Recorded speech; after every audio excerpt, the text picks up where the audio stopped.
Hey, it's a Friday. I didn't know it was going to start that way, huh? Hope your Friday's off to a good start.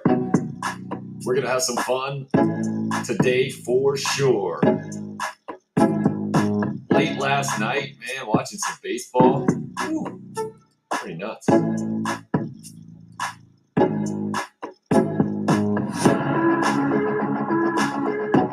Slight technical issue here to start maybe this morning. Let's see if we can't get that up and rolling on the audio. We're going to have some fun for sure. All right, we'll shut that down real quick, get it going. And glad you're a part of the program. Thanks for being here. And really looking forward to a Friday show. Gamecock great Syvelle Newton set to be on the program this morning. And looking forward to having him. Syvelle is one of the best players you'll ever see put on a Gamecock football uniform for sure. And did it in so many ways. Anthony, Jason, RL, good to see you guys. Hope you're hearing me loud and clear here on my end. It's a little goofier than usual. But Syvelle Newton going to headline the guest list today on a Friday. A lot of things going on for sure. And I want to get right into that. Last night up late watching SEC baseball. Man, it was fun to watch. It was Kentucky and Tennessee. Tennessee headlining things these days because of their ridiculous flamethrower in Ben Joyce, 105 miles an hour, 105.5. We talked about it a little bit on the show several times. And it looked like he was about to give up the game-winning home run, 11th inning, I think it was, tie ball game in extras, maybe might have been 10th. And Kentucky guy turns on 102. How about that? 102 he turns on and didn't quite get out of the yard. Great catch in the outfield by Tennessee outfielder Jordan Beck. So the game kept going. Ended up going, 13 innings last night. Kentucky pulls out the win. Rare loss for Tennessee. They only lost, 4 games, I think now.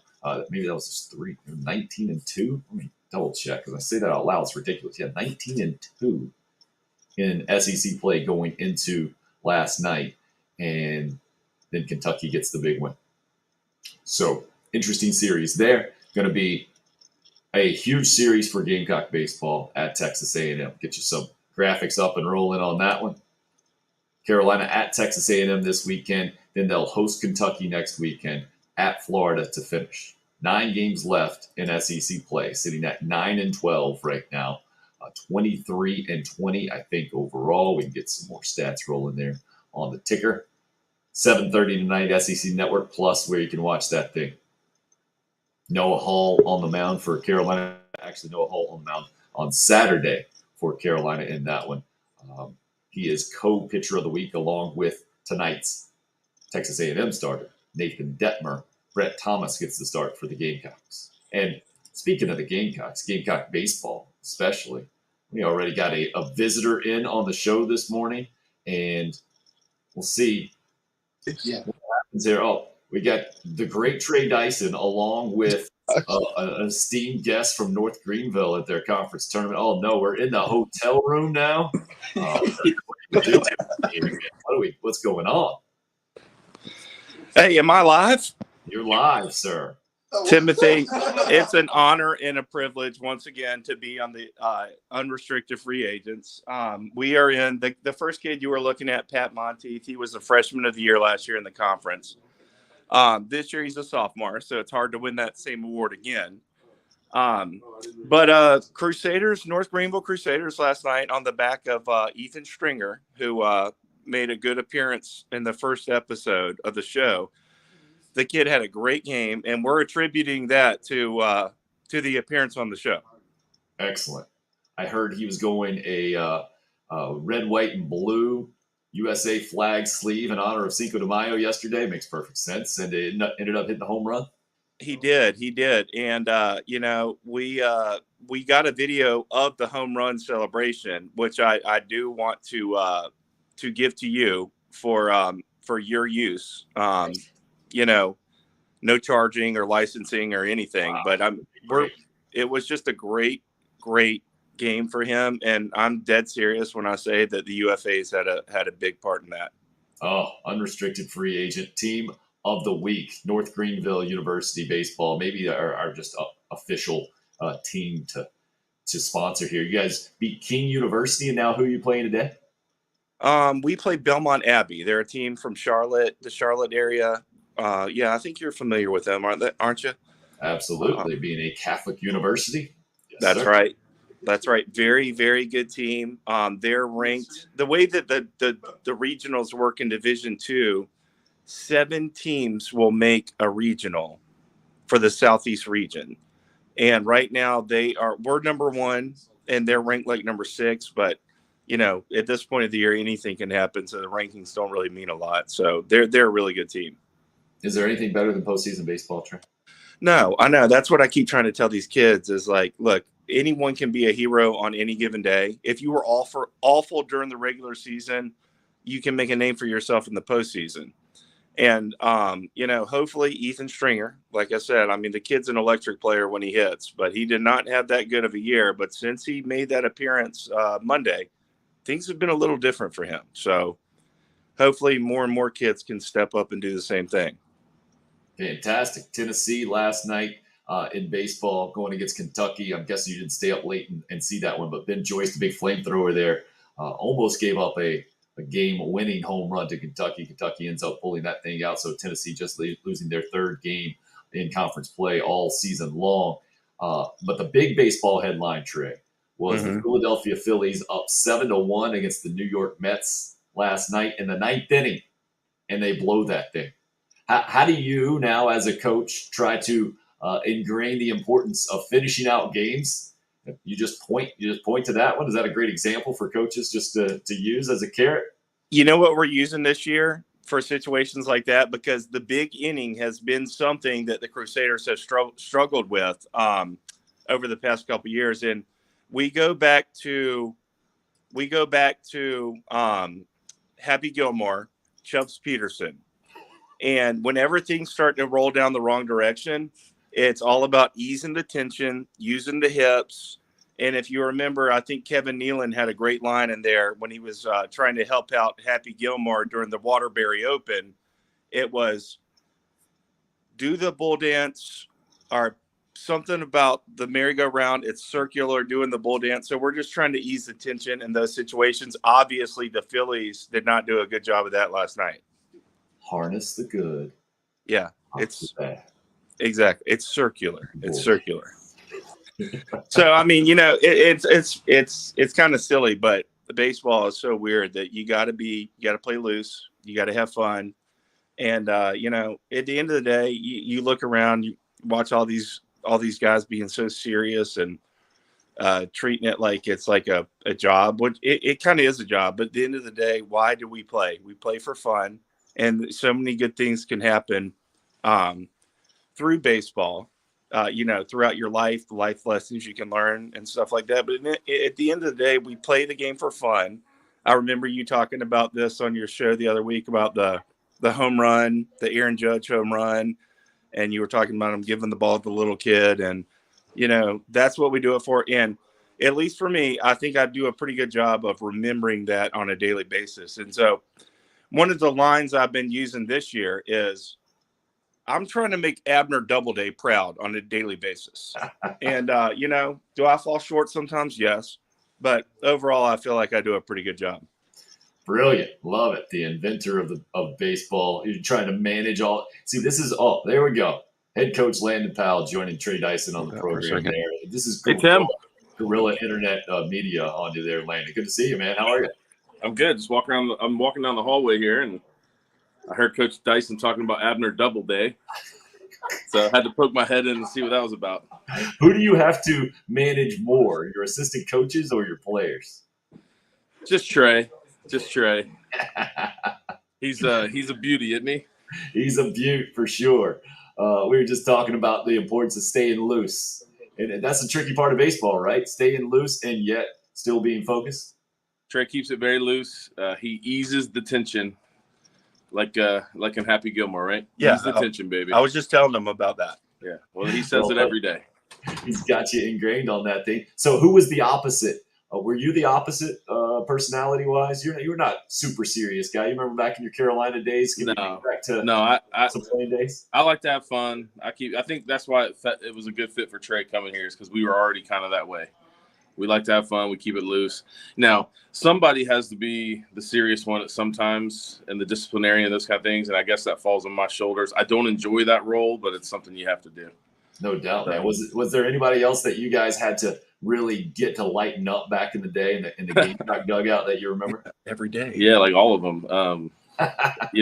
Maybe Coach Tanner sometimes too. No, I mean, yeah, you got, everybody's wired differently, and baseball locker rooms are a giant melting pot. So you got just all kinds of different guys with different personalities from different walks of life.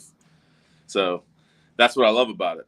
And, but yeah, there's guys that are super serious and it's all business all the time. And then there's other guys like Trey that, you love to play with because he's never not smiling. He's always having a blast. He's weird. He's funky, but he's awesome at the same time. So, and you know exactly what I'm talking about, Tim. Absolutely. I'm guessing that's a pretty good way to describe your team this year, too. Yeah, listen, I'll tell you this. We have a lot of guys that love Trey and mirror his personality a lot of times. So we got a fun group. I think we've done a good job of teaching them that this is a game and they should have fun playing it and not to take themselves too seriously, but also compete and, have the fire to win at all times. And if you can kind of mesh those two things, figuring out how to have fun and enjoy the process, but also be really competitive and refuse to lose, that's how winning happens. So, and you guys have done a bunch of that. Gonna look forward to doing it more this conference tournament weekend. I'm sure postseason baseball, man, it's the best, isn't it? It is. It's what you work all year for, and it's an exciting time. So we've put ourselves in a good position to accomplish some things here down the stretch, and that's the goal. Trey says he's a very happy North Greenville grad and says, go Crew. So you guys got some support here on the program for sure. I don't want to keep you too long. I know you're making your rounds there, Landon. Thanks. All right. Good catching up with you, Tim. I'd love to come on the show sometime. Congratulations for what you're doing. Glad you're back. Much appreciated. Landon Powell, ladies and gentlemen. Cameo appearance there, courtesy of Trey Dyson's guerrilla media warfare out there. I do what I can for the show. Landon Powell, by the way, just FYI, Coach of the Year in the conference. So shout out to him. The awards were given out last night for all conference and Player of the Year and all that kind of stuff. Landon was obviously the Coach of the Year. The legend grows for Landon Powell. When you have single-digit losses this time of the year, you guys are in the postseason with single-digit losses, correct? That is correct. All right. That earns you a lot of awards real quick. Yep. With a really good team, typically a lot of awards come along with it, and that was certainly the case this year. We had the Conference Player of the Year last year, John Michael Fail, our catcher. This year, Mark Kloop actually beat out John Michael Fail for the Player of the Year. So a lot of good players on this team. The kid who you were looking at to begin, Pat Monteith. This kid's a monster right here, folks. Hey, if you got young kids at home, you're going to want to follow this guy, Pat Monteith. He's a beast, and if he could ever, play like he's capable of, he could be in the big leagues one day. How about that? That's rough, man. You don't have to take that grief. Trey, are you sharing a room with these guys? These guys have to put up with you in the room? Hey, listen, this is Division II baseball, okay? And we do what we can. Last week, I was sleeping on a pull-out couch. Okay. So, the answer to that question is no. Trey is not in this room. No, I'm not in this room. But we're, listen, you want to get production out of your players, you got to start early in the morning. It's this winning, going 42-8 doesn't just happen on its own. There's little things that you do throughout the day to get them motivated, get them in the right frame of mind. And, that's kind of what we're doing here. All right, Mark Kingston at Carolina Baseball going with the Hawaiian shirts this weekend. They traveled over to Texas A&M in Hawaiian shirts, trying to mix it up. He said he wasn't sure if he's going to get rid of curfew or mandatory breakfast. Quite go that loose, but that's a sign of doing something a little different, isn't it? After you mentioned one of your frustrations being a Carolina alum watching this team. struggle for most of the year is their lack of competitiveness on the road.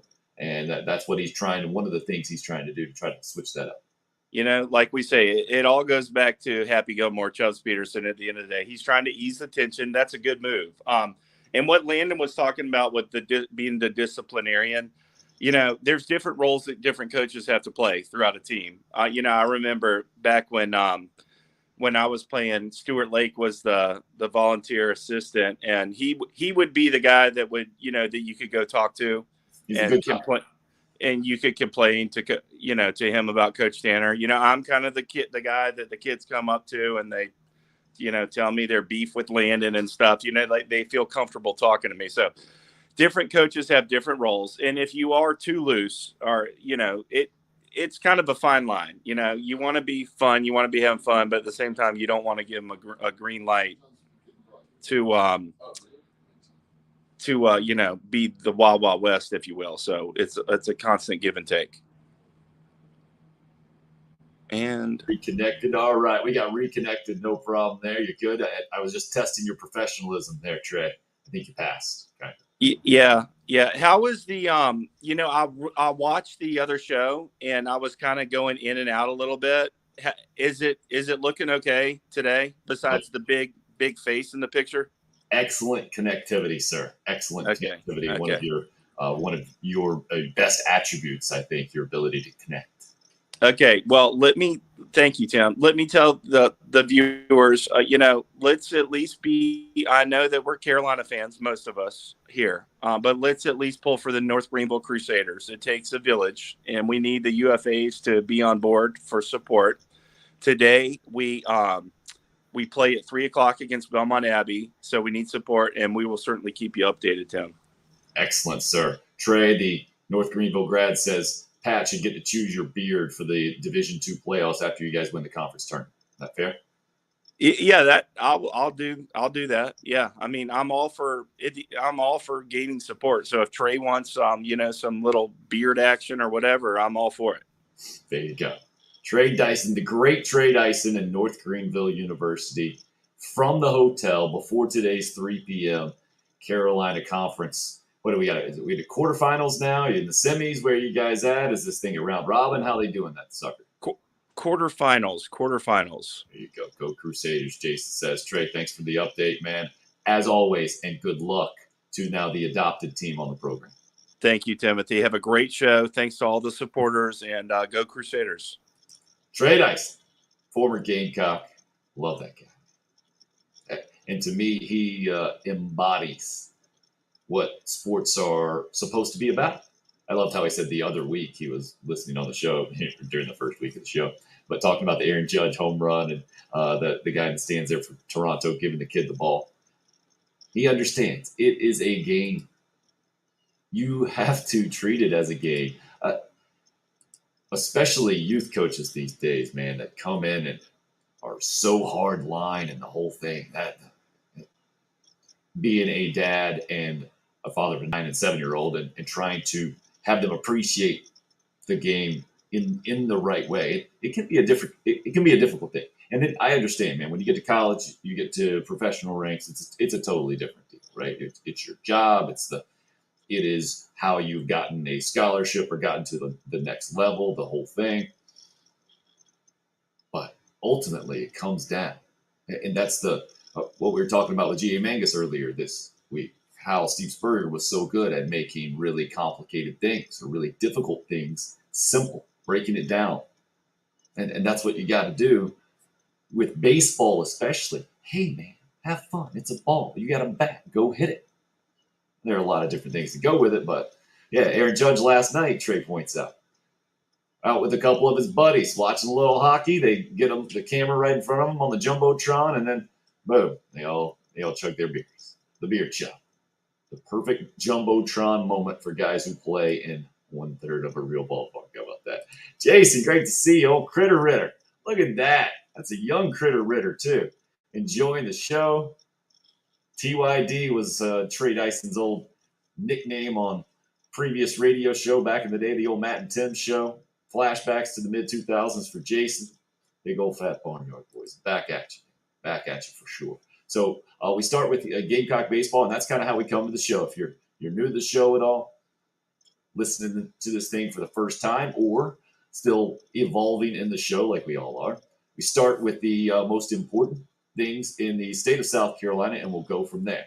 So I don't know how to transition any other way than just to get right into the headlining news from yesterday, which has a connection to sports.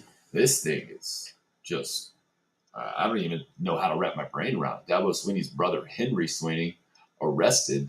And I wrote it down here because this is the exact opposite of what we were just talking about, how sports is fun and it's ultimately a game. And it's why we love talking about it. And this thing is on the other end of the spectrum completely. Couldn't be more on the other end of the spectrum, right?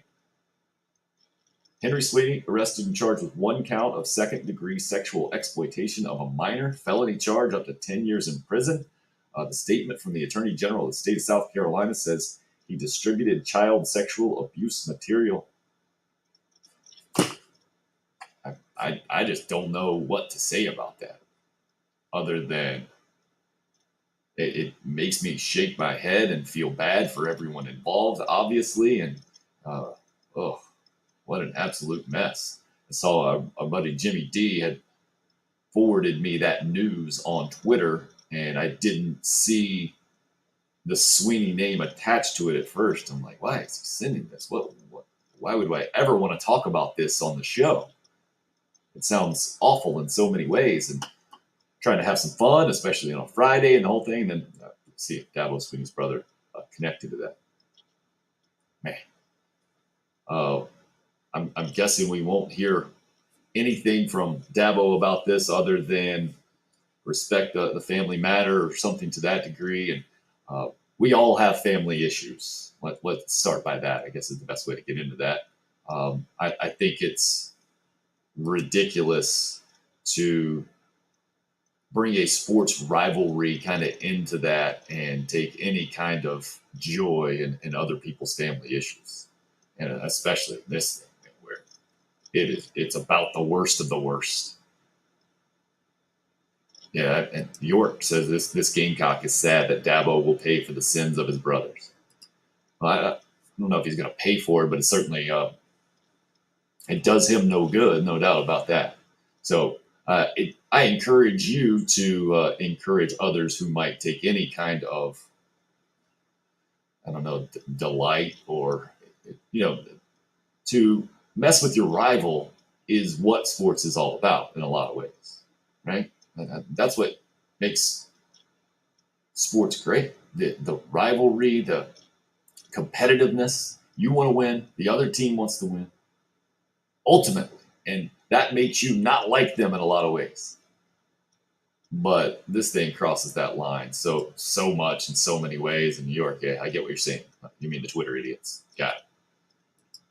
No need for any of that at any level. Just a kind of one of those stories that kind of just is jarring to me. Well, first confusing and then jarring, right? It's like, all right, I don't understand how that could even happen. There are not a lot of details coming out in this. Jan gives us a target on that one. Appreciate it, Jan. And I love you guys interacting as much as possible, by the way. I put out the link, too. If you just want to pop in on the show, a la Trey Dyson, you can do that. The old sports talk radio model, in a lot of ways, to me, is a bit outdated in that way, in that you'd have to call up to a show and wait on hold for a while and kind of convince whoever answers the phone that they should let you on and the whole deal. You guys, we have a bit more of a foundational relationship maybe than a typical caller into a sports talk radio show. That you guys have sought this show out, and I appreciate it greatly. And a token of the appreciation is to give you a chance to pop on, and we can discuss and go back and forth. And to me, this is the 21st century version of sports talk radio. It doesn't have to be on the phone lines and a mysterious voice that we all try to conjure up. Now, if you're listening to the audio portion of this, that's what it'll be, and that can be its own fun as well. If you're watching the video portion, though, you just get the link, pop on in, and there you go. So I would love to make this as interactive as possible. It's what is the most fun to me about all of this, is getting different opinions to some degree, having different voices chime in, different perspectives in the whole thing. So just know that that's out there on the Twitter. At Tim Hill UFA is the account, and we'll do that every day.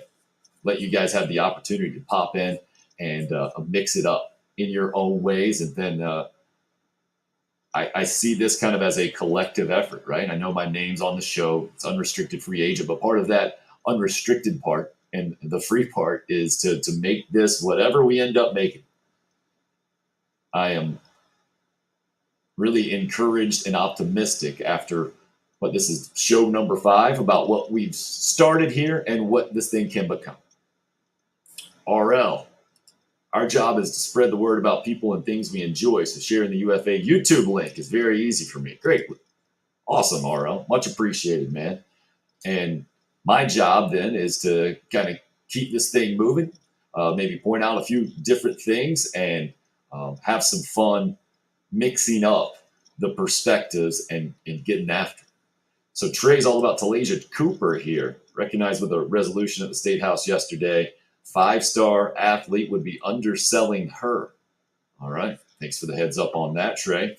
Feel free to give more background if you would prefer, or point out other things. I wanted to point out a former Gamecock in Wesley Bryan yesterday. Good day on the golf course. He was 4 under 66. Wesley has lost his full-time PGA Tour exemption, right? Been battling injuries recently.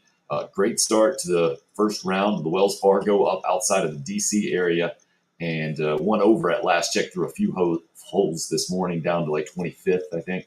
But 4 under first round. Great start for him. And I know a lot of Gamecock fans, a lot of people just in the state of South Carolina, certainly around the Columbia area. Wesley, just like Dustin Johnson, went to Dutch Fork High School and ended up winning down at Hilton Head a few years ago before the injury bug hit.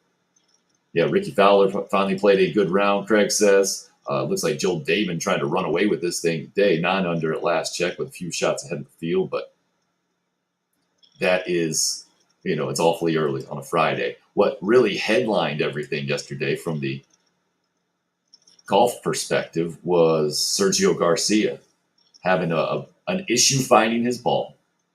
It was across a little creek, about waist-high grass, and the PGA Tour official there basically called a penalty on him for taking too long to find his ball. Sergio Garcia thought the rule, there should have been a pause on that clock while he was trying to kind of circumnavigate this creek. The PGA Tour later came out and said, no, Garcia was actually right, but they're not going to go back and award him a shot or two, or you can't go back and take that penalty away that was called on him, or the time limit issue. And while this was going on, Sergio Garcia, why this thing is a headline deal, he said, I can't wait to be done with this tour. In essence, that might not be the exact quote, but that was pretty much it. And in a few weeks, I don't have to deal with this, he said. So this goes all back to that Phil Mickelson, Saudi Arabia, the Greg Norman-led tour that's trying to pluck PGA guys away, and had Phil in some hot water and the whole thing. And he was also in the headlines yesterday. You guys see this? $40 million, apparently, reportedly, allegedly, is the excerpt from the same book that had Phil in trouble originally about his comment for the Saudi Arabian tour, or the tour backed by Saudi Arabia money, big money guys. But insider trading was an issue. He was accused of that. So federal authorities got to look into some records, and that's where this report comes from, that from the years of 2010, 2014, based on the findings of these authorities and that federal investigation, I guess, $40 million was the Phil Mickelson gambling losses during that time. Mind blowing, right? But also in that story, I saw that I think in one of those years, 2012, maybe, Phil made $42 million as well. So we've seen a story like this before with Charles Barkley, a bunch of gambling losses. Michael Jordan always brought up in that as well. Phil Mickelson, a noted gambler on the golf course. I know he's famous for playing in money games for practice rounds and the whole thing on the tour. $40 million in gambling losses in 4 years, 5 years, whatever it is. That is hard to wrap my brain around in so many ways.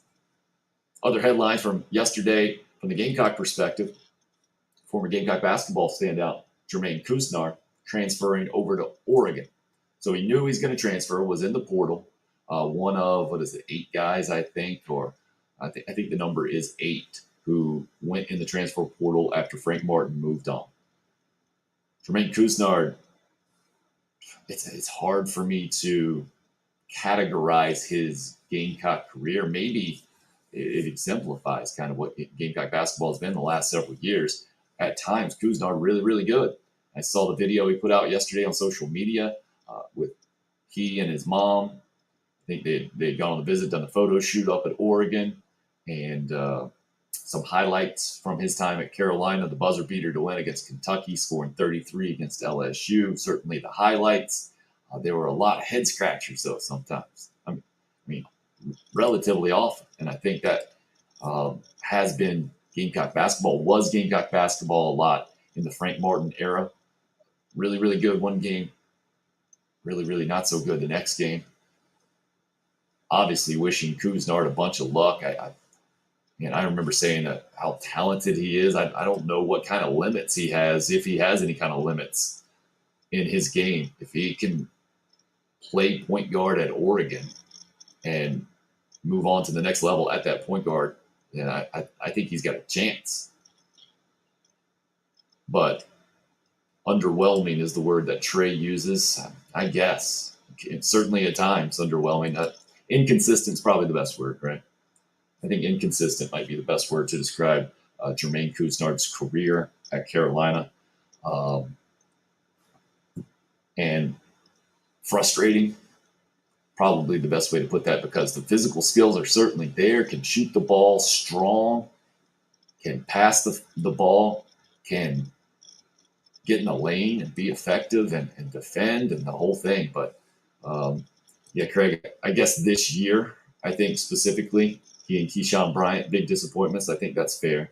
But overall in their careers, not. And I mean, Keyshawn Bryant, one of the most exciting guys you've ever seen put on a Gamecock uniform. And I don't know. I don't think he has a destination. If he does, you guys update me on that.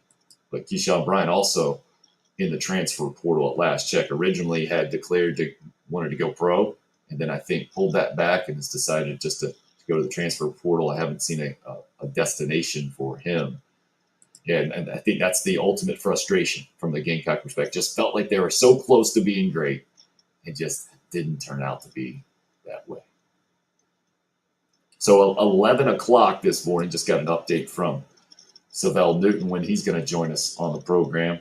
You guys got any questions for Syvelle? Please line it up right now for Syvelle Newton, one of the most dynamic Gamecock football players I've ever seen, and did it in so many different ways. Came in out of Marlboro County, a big-time high school career. Came in as a quarterback and wasn't going to be able to get on the field as a quarterback as a freshman, and so played wide receiver his freshman year for Luke Holtz. Then moves to quarterback after that and has some success for sure. This was that infamous, 2004 now? The brawl, Carolina and Clemson brawl. He was playing quarterback, threw an incompletion on 4th down, and then things went from there, I think is how it broke down. So we'll get his takes on his memories of that specifically maybe, and a whole lot of other things, because Syvelle has been pretty outspoken in his post-Carolina career on multiple things, and that's one of the reasons why I want to have him on the show. Not afraid to speak his mind, and on the unrestricted free agent, that's what we're looking for. Not trying to offend or be sensational or hype things up, but speaking freely and trying to be very clear and transparent in a lot of ways. To me, that's what Syvelle Newton has been and was as a first-year player back in the day at Carolina. He came in, never forget he came in and with Blake Mitchell at the same time, right there in the same class. Blake Mitchell was a Elite 11 quarterback from the state of Georgia. And it's almost, I remember being a TV nerd for WOLO, the ABC affiliate there in Columbia, South Carolina. And this was way back. This makes me feel really old because I feel like I have to explain it like young football fans are aliens, or that I'm the alien from a different planet. This was when they had basically sign-in day, right? Report day. This is the day that players reported, as opposed to now, they're just on campus virtually 12 months a year and always working out in the summer. And towards the end of the summer, when preseason camp officially starts, so you officially report to preseason camp, you've already been working out so many weeks, probably 6-8 weeks with your team. And if you haven't, you're not going to be part of that team very much longer. They probably still call it voluntary workouts. That's it. That's a name only for sure. But so back in the day, 2003, report for camp day for Gamecock football. Syvelle Newton and Blake Mitchell both come in, and it's almost like you feel a little bit of tension for both of those guys. There's expectations coming in. They both want to play quarterback and the whole thing. I think Syvelle might have gotten on the field more earlier, and then Blake Mitchell probably ended up playing quarterback a little bit more. That I might have that timetable reversed, but I mean, Syvelle ended up being a really good wide receiver. Ended up starting several games at running back for Carolina, and then ended the career as a defensive back when they couldn't quite plug him into the offense how they wanted to, and tried to get some help on the defensive side of the ball. And maybe one of the reasons why the pro career never worked out because of the switching positions, and we'll get his take on that, and Shane Beamer and the whole thing right now for Carolina baseball from Syvelle's perspective. And then that Carolina-Clemson rivalry, he was the guy that went on live TV at the time, I think, WPD, ABC affiliate down in Myrtle Beach, and had one of the old school signing ceremonies with the hat. I'm pretty sure had the Clemson hat, famously threw it down, and then put the Carolina hat on. Was one of the ways he has been outspoken and brash, might be the best way to put it. So Syvelle Newton set to join us at 11 o'clock this morning here on the program. Really enjoyed all the guests so far this week. Week number one. Who do we start with in week number one? Trey Dyson was up first on day one, I believe. Great to have him back and updating us on the North Greenville journey. Also on day one, who did we have in that one? I'm trying to think. This is a quick insight into how I think, right? I'm pretty much, I try to go in the windshield there, looking straight out, not in the rear view. So we ended up having Eric Kemry, Michael Roth, G.A. Mangus, all these guys with tremendous Gamecock ties and insights and the whole thing, and gotten some good stories. Good question here from Trey. Would love to know if the transfer portal had existed like it does today, would that have changed how Syvelle Newton's Carolina career played out? Yeah, we'll definitely ask, man.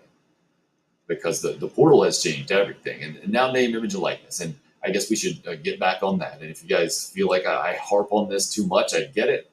It's not necessarily a really fun sports conversation, but it's so dominant right now in the college landscape. I mean, you had Greg Sankey and the Pac-12 commissioner meeting with members of Congress yesterday, meeting a couple of senators, I believe it was, and talking about how things need to be done. You had another story popping out that, I forget, was this guy from Nebraska or Northwestern or whatever it was. I think it was one of the ADs out there saying that this is on 3. I read this, where the NCAA is on the cusp of actually making some more rules or restrictions around the name, image, likeness deal, and then maybe even retroactively punishing schools who have crossed the line where clearly recruiting and name, image, likeness deals have gone hand in hand. Because, and I say retroactively, it's just this rule's been in place, but how do you prove it? And that's the problem from the NCAA standpoint. That's always been the problem with recruiting issues. And talking, this is not just a fan speculation thing. We talked to G.A. Mangus earlier, several days ago. He said, yeah, this kind of stuff has always gone on. Now it's going on in a different way. So this original rule was kind of all that got put out there, right?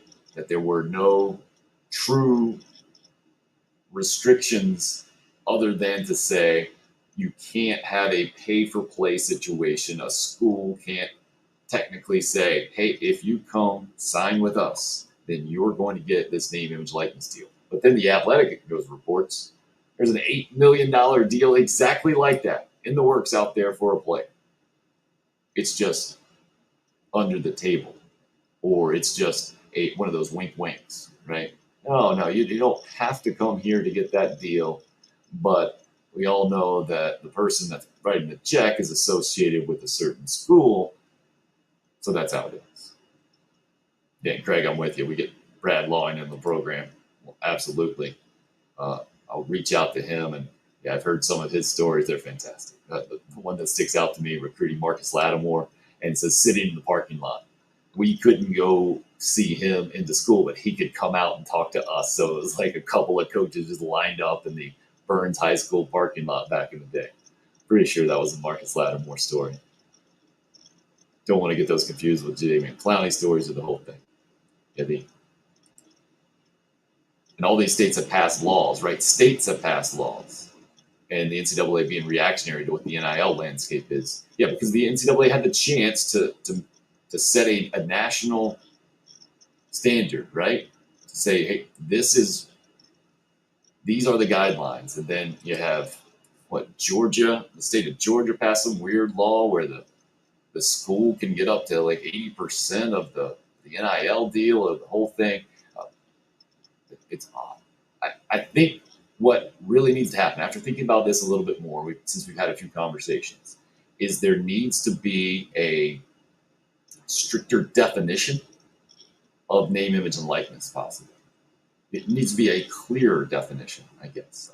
So right now, as I understand it, right, you can't wear any school-sanctioned thing. You can't, I think, be presented basically as the Georgia star running back. You can only be presented as your name, right? But that's so weird because we know people associate that. So it's going to be really weird. Jan asking if we can have Syvelle Newton talk about how satisfying it was to beat Alabama in Tuscaloosa in 2004. I think you're right there, Jan, on the year. I believe he had a couple of rushing touchdowns in that game as well. I was on the field for that one. Me and Cameron Nerd, I'll definitely try to bring that up when he pops in here in a few minutes or so. And while I'm thinking about that, let me confirm that Syvelle Newton is going to pop on at 11 o'clock. Send it back. That works absolutely great. But the name, image, and likeness, and for Syvelle Newton's a great case, right? Justin Ross, the most immediate example in the state of South Carolina, why name, image, and likeness needs to happen. A guy that had a great freshman career ended up finding a congenital issue in his neck, and when he did get back on the field, which is controversial enough because there are some reports out there that say that a guy with his conditions never played in the NFL, never been cleared to play in the NFL. But he was cleared at Clemson, but the production wasn't quite there. And NFL teams, a lot like, I think PJ Dozier, had a medical issue that scared NBA teams off of drafting him a few years ago.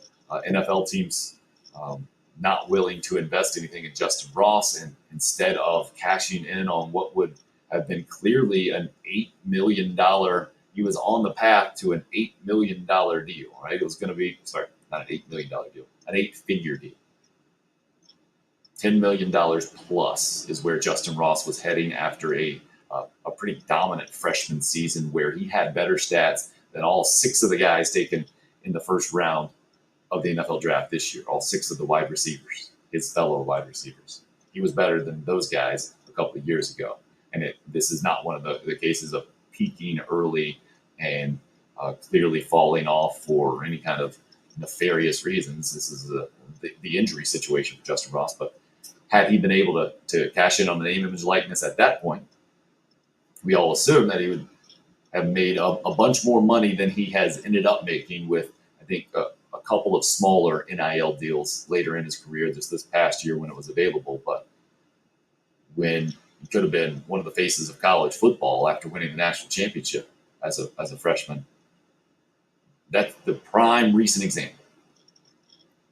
Past examples, the most obvious one from the Gamecock perspective is Marcus Lattimore with the injury situation that he went through. He did get drafted in the NFL, though, although he never ended up playing.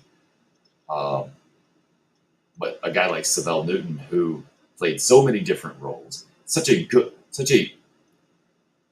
of relatable personality, I think, and came to Carolina as a guy like that, and I really could have had a lot of options, I think, during his Carolina career. Unable to do that, obviously, because those weren't the rules then, and it didn't work out for him in pro football. And you just look at those things. These players are valuable during their college career, and they should be able to earn money off of that value. The question is, how do you set it up? How do you keep from having the negative impact to college athletics that none of us want to see? None of us. Love college football. I guess I'm concerned is not the right way to put it, but I am interested in protecting college football and improving it moving forward. I don't think necessarily hey, let's sound the alarm guys out there because of the way name, image, and likeness is right now, and call it the Wild Wild West or whatever you want to call it. I don't see things quite like that, but I can understand how others have gotten there, right? And I understand wanting to protect the game and make sure that it's going to be the best possible product it can be. I get all that, but I don't know how that works. And I know that there doesn't seem to be anything out there that says, oh yeah, let's choose option 1 instead of option 2. Or maybe option 3 is the way to go. I don't think. I think the NCAA missed out on its opportunity to start out this thing in a relatively narrow way. Instead, it's wide open, and I think it's going to be difficult to narrow things down because you don't want to keep guys from making money. You don't want to limit the ability to make a bunch of money. I don't think anybody wants to see that, right? I guess maybe if you are one of those who thinks you love college sports because they're not making a lot of money, I guess. But, I mean, it didn't seem to have a negative impact on Bryce Young last year. He went on to win the Heisman Trophy, said he was making $1 million before he even took a snap. Clearly loved the game and looked like any kind of college quarterback that I've ever seen love playing football. So all this is going to be fascinating to see how it plays out and to see what college athletics ends up becoming. Because as I say that, you got to look back in the last several decades and understand how much things have changed. But when it changes just a little bit at a time, it's hard to see or maybe recognize. It's just human nature, right? Jimmy D in on Free Agent Friday. Good to have you there, Jimmy D. But just talking about name, image, likeness and how things have changed in college athletics in general. And not just that, but just the money influx. The college football playoff, how that's changed college football. The NCAA tournament getting to be $1 billion deal. You know, I mean, who of us would have ever thought we would watch the NCAA basketball tournament on True TV? Every single year, I got to find out on my little TV guide where the heck True TV is. Because I had no idea. I'd never watch it ever outside of the NCAA tournament and the deal they signed with Turner Sports, not just CBS, because one channel just wasn't going to cut it in the 21st century when you can get multiple channels and it's easy to distribute and the whole thing. Well, money came with that, and money didn't go to the players. And that wasn't right. And there was no one standing up in the room from NCAA leadership perspective, making sure that things were anywhere close to fair from the players' perspective, in my opinion. And then college football, how many bowl games there are, what money makers those things are, and how that's changed. And Steve Spurrier was kind of really adamant, talking about how important it was to win your bowl game towards the end of his career, how it stuck with the fan base. And now I'm seeing the evidence of that with Shane Beamer and the tremendous win against North Carolina and the excitement that comes along with seeing what Gamecock fans saw that day, and still makes me shake my head a little bit that it did happen. Jaheim Bell going up and down against Mac Brown and company, and how impressive that team was that day, and how easy it is to forget about some of the less than impressive team efforts because of it, and completely whitewash the Gamecock program in that positive way. I think it's great for the Gamecock perspective moving forward in a positive way. I think it's been a while since that off-season positive momentum has been there, and certainly is well deserved in so many ways for Shane Beamer and his staff and his players. But you got to also keep things in perspective, and talking to G.A. Mangus and the Spencer Rattler effect on top of that. As mentioned, some of his buddies are expecting 9 wins for Carolina football this year. And all coaches know, and GA told us, that you can have a better football team, but not necessarily have a better record. And that needs to be kept in mind for sure from the Gamecock perspective going into 2022, season number 2 for Shane Beamer, I think, coming up. But a guy like him being a first-year head coach, but being a really experienced assistant and being well known for being a player's kind of guy, a relationship kind of guy, his authenticity, I think, gives him such an advantage right now, talking about Shane Beamer, of relating to recruits in this current landscape where the NIL is so important, the name, image, likeness deals out there, potential deals out there. I can imagine the frustration. I know GA was talking kind of about his generation, 50-ish year old coaches who've been in it for a long time, and saying that they're just kind of looking forward to the next paycheck. It's not what it used to be, and it's changed a bunch. That's sad to hear, but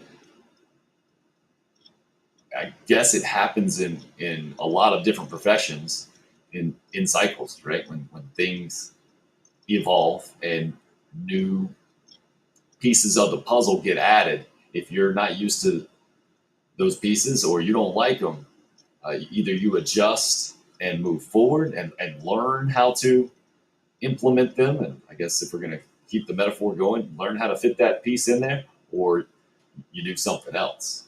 And I think that's where a lot of college coaches are. I think we might have seen that with Jay Wright at Villanova to some degree. I mean, a guy that I never saw that coming. First of all, I didn't know he was as old as he was. I think he's low 60s, somewhere in there.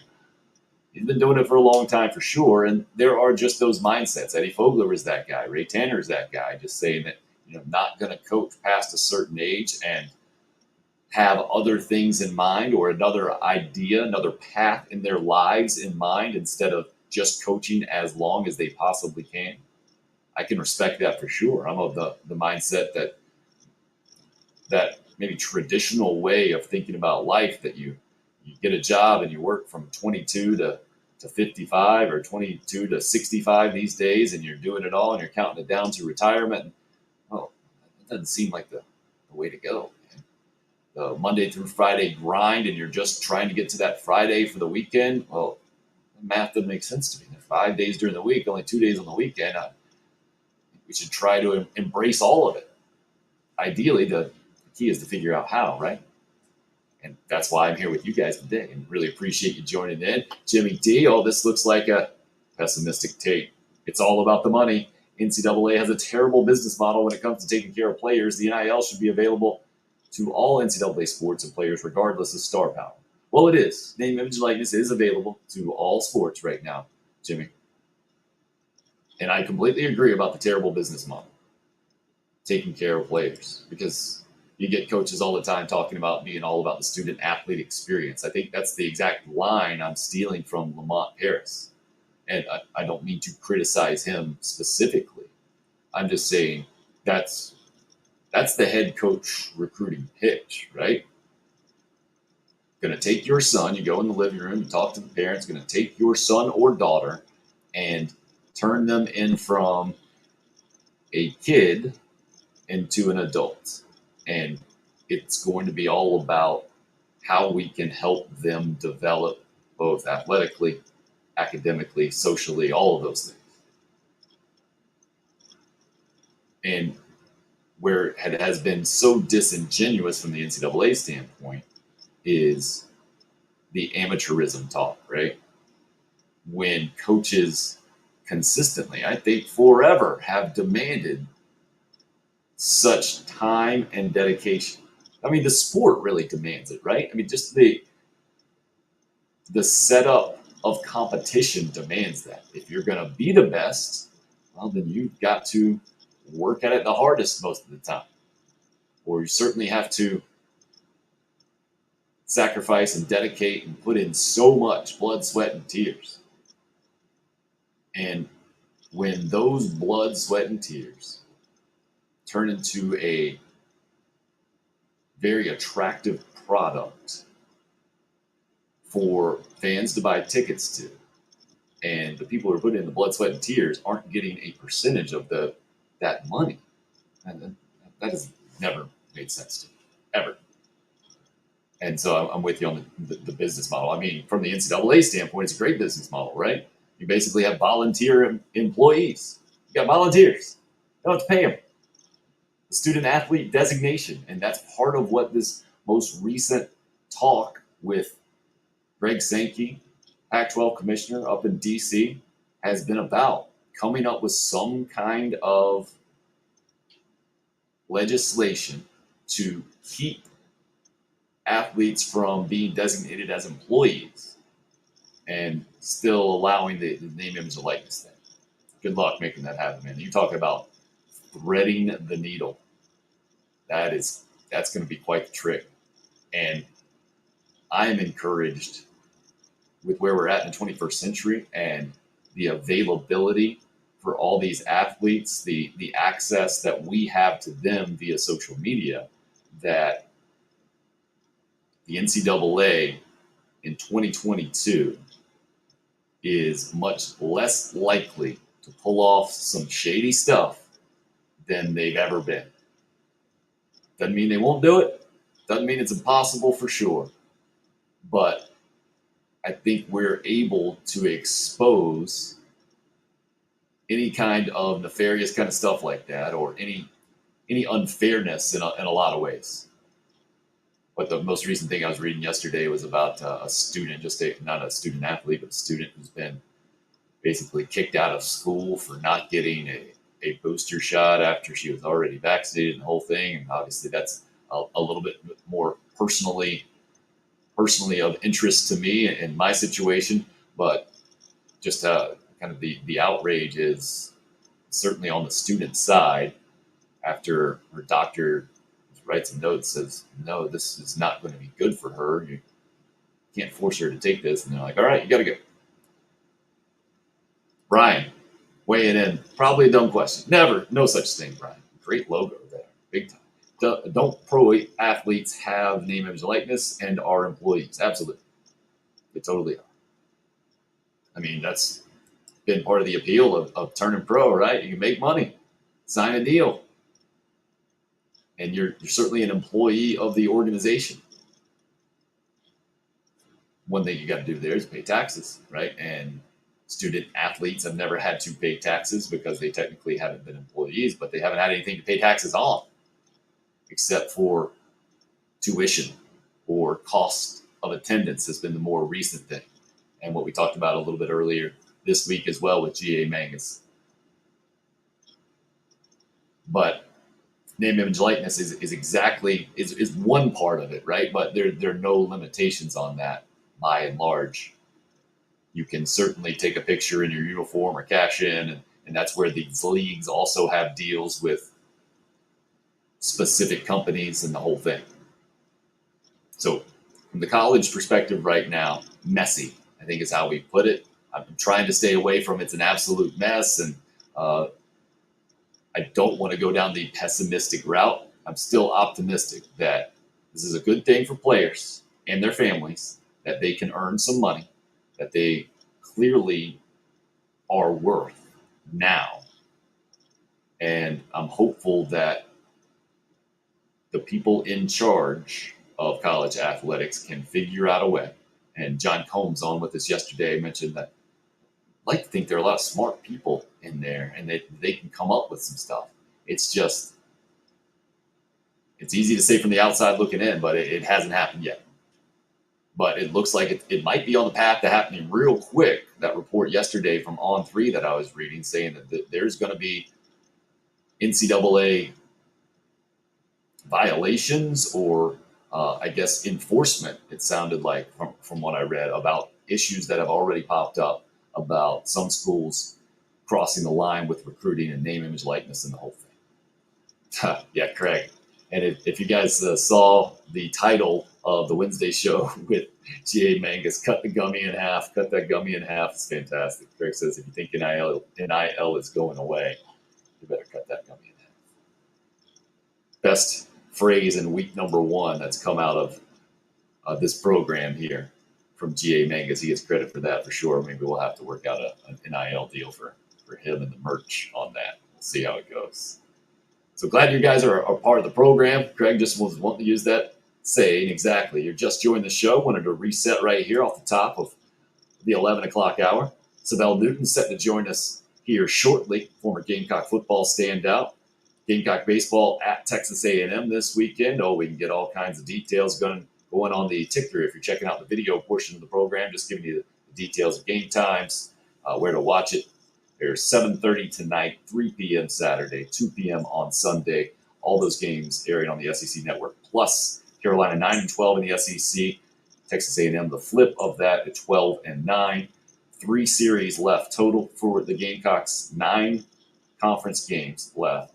3 this weekend against Texas A&M. Then at home against Kentucky. Going to finish at Florida. Florida goes into this weekend 1 game behind the Gamecocks. Kentucky now, I guess, 1 win behind the Gamecocks in the standings as well after last night's dramatic win in extra innings against Tennessee. Tennessee's just their 3rd loss in conference play all season long. I think maybe their 4th or 5th loss of the season overall. Absolutely dominant. And last night they had their guy, Ben Joyce, who's been clocked at 105.5, had him on the mound, and it looked like he was about to give off a walk-off home run, but he was fortunate that the ball wasn't carrying very much in Lexington last night. His right fielder made a play, a leaping, a jumping, I should probably say better, catch out in right field that kept the game going in extra innings, but Kentucky getting a bit of a bloop hit down the left field line after a 2-out triple in the 13th in a walk-off win against Tennessee last night. So this is the time where I really love SEC baseball, by the way. And I know college baseball is not the broadest topic to talk about for sure. But if you love baseball, let's start there. And the big headline in baseball overall last night was the Phillies blowing a 7-1 ninth inning lead to the Mets. Certainly not what Braves fans like me like to see when the Mets are off to such a good start. But up 7-1 in the ninth and you lose that thing, that's rough. But baseball in general, Major League Baseball, the guys are so good. And clearly it's the highest level. And I am in awe of what those guys can do in so many ways.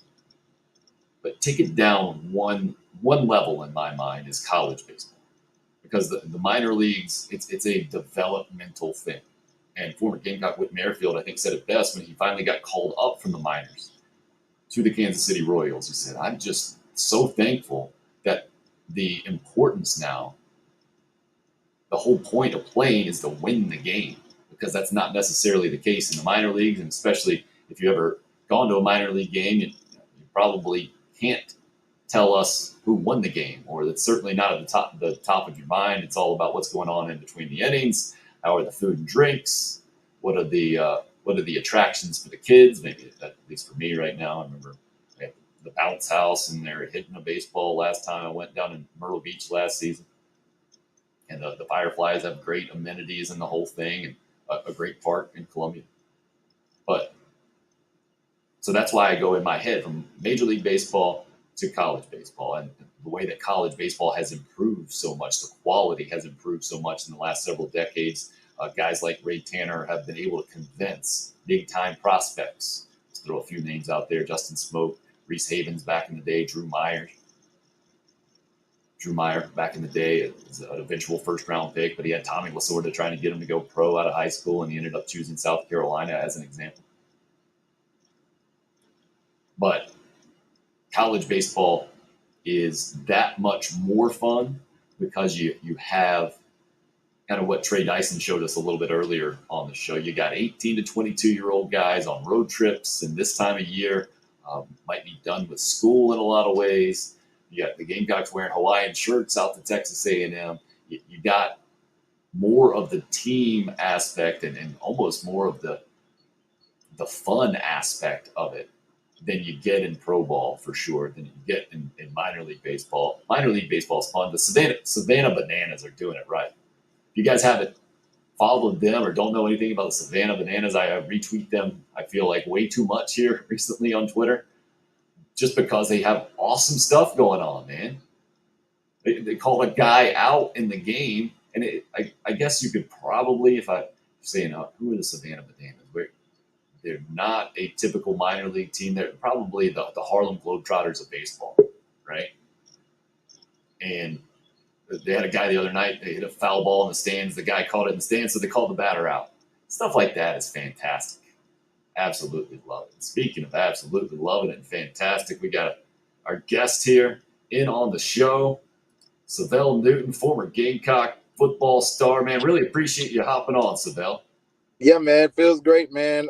In a great space in life, and man, just for you to reach out to me and still want to stay and still wanting to stay connected with me after so many years. I just looked the other day and realized it's been about 20 years. Yeah. Don't tell me that. Don't tell man. me that, Syvelle. Man, that's a long time. Well, let's start then with what you're up to now. We'll kind of work our way back, if you don't mind.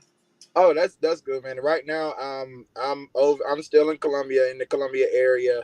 I own a gym right now on the northeast side of town. It's pretty much a sports performance / fitness studio, and we're doing a whole lot of great things in the community. My business is called BU4U LOVEYOURSELF.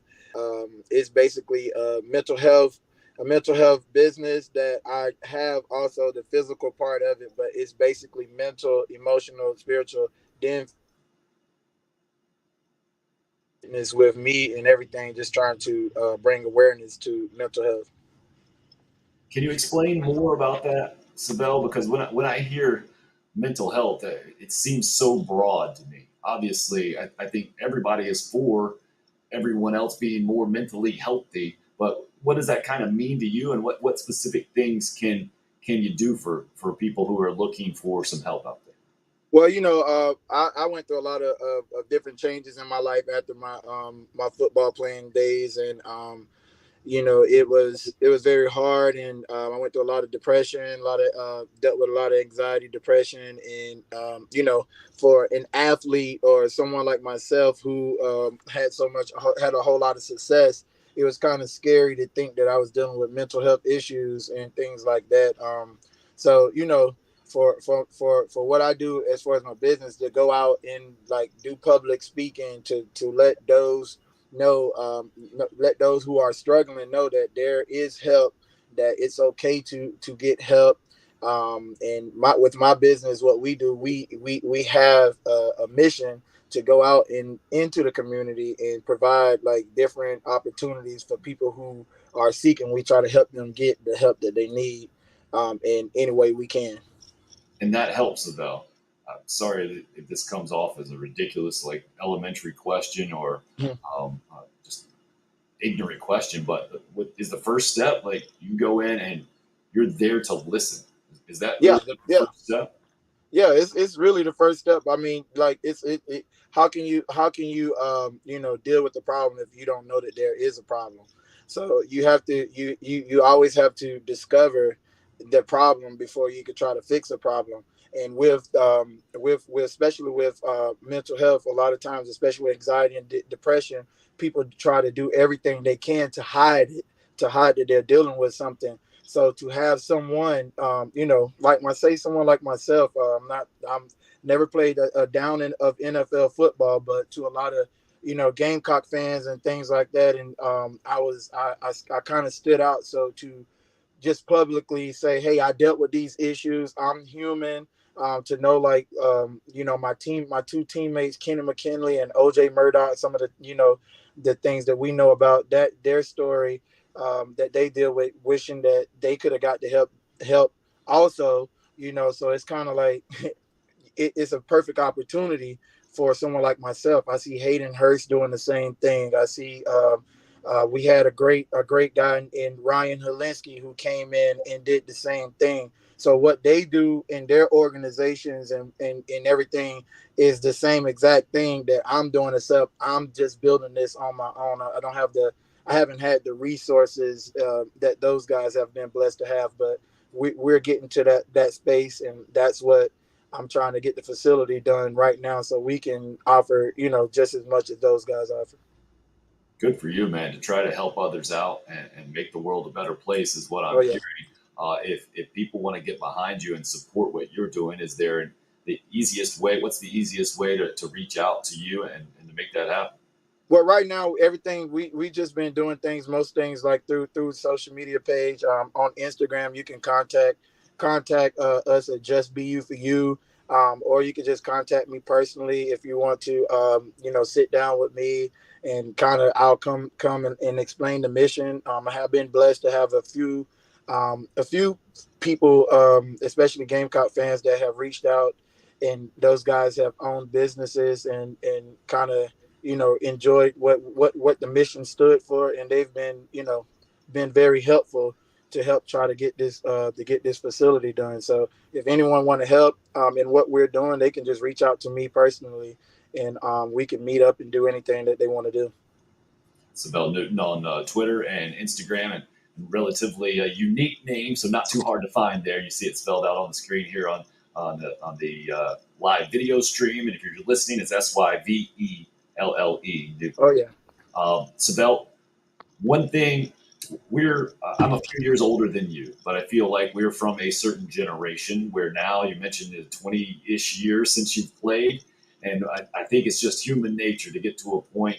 You're talking about the kids these days, and they're different than we were, and the whole thing. I think one thing from my generation, from our generation and older, it's maybe a knee-jerk reaction when you're talking about mental health to say, oh, well, these kids or these people aren't tough enough, or they don't have enough discipline, or something to that effect. I know that's where I kind of go with, especially if I'm trying to raise kids on my own, and I'm trying to navigate the difference there between, all right, what is the appropriate way to teach mental health and to help guide my kids especially, but anybody that's dealing with issues. And when you say, hey, man, you got to toughen up and you got to step it up and kind of block things out, block the noise out, and be tough. How do you kind of find that balance with helping others out? Does that make any sense to you? Yeah, it makes sense. I think I'm picking up what you're putting down. Pretty much, I think like in today's time, like with the, how you think about the times when I played. We didn't really have the access to all the social media platforms. Facebook was just getting started when I was in college. Instagram did not exist. I can't remember if Twitter exists.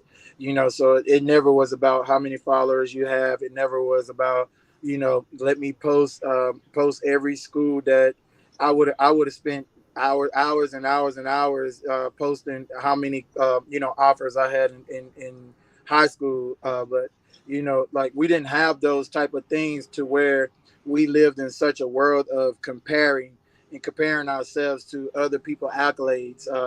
So I think today is different. The athletes deal with so much more mentally and emotionally because they have to look over and they get to look and see the other receiver from the other state and the offers that he receiving and compare himself to say, hey, what is it about me that I haven't received any SEC offers or big school offers because I'm pretty sure I'm better. We didn't have that.